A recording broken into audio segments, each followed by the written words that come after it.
Art of the Western World was not my idea at all. At all.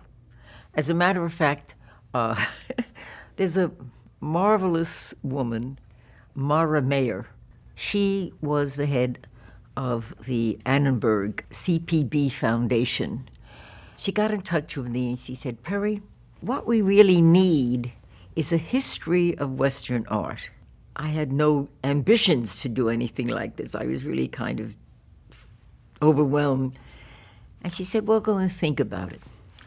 And I began thinking about it, and I began thinking, well, one of the motives, I think, was the fact that, well, if I'm executive producer, then I'll be able to be in New York more. I won't be, I'll maybe be a little closer to home, and it'll take, quite a long, I didn't know it was going to take 4 years out of my life, but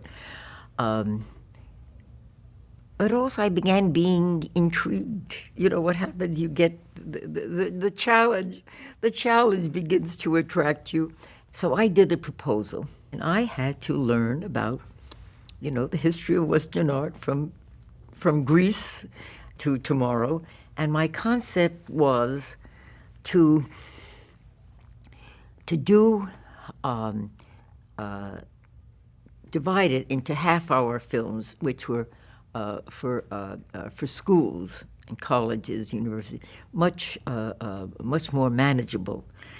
And let's say, for example, the first program would be Greece and Rome, and the second program was Romanesque and Gothic.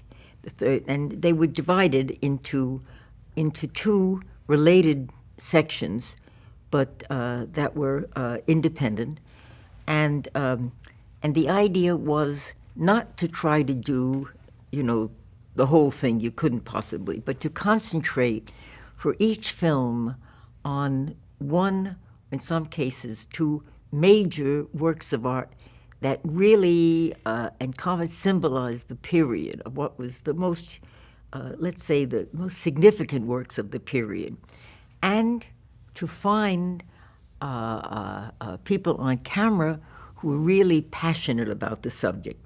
And I was in love with Romanesque and Gothic. So I decided to do Roman, and of course I spent a lot of time scouting all over France, to find, and in England too, because we did British cathedrals, as well. This is shooting for the film that I chose to do, which was the second in a series. It was called A White Garment of Churches. I needed a narrator. I needed somebody to link all the films. I mean, there was no other way to do it. You needed I never used an on-camera host, and it had to be an on-camera host. You had no way of getting around it. And so I found Michael Wood. He gets so excited about what he's doing and what he's talking about that you get excited about it. And this is Michael Wood and myself, with Michael talking to me as usual and very effectively. We shot, I think, in about, 12 or 13 countries for this film. And we did 4 with American producer-directors, 1 French producer-director, and 4 British. And those films are still being shown on television.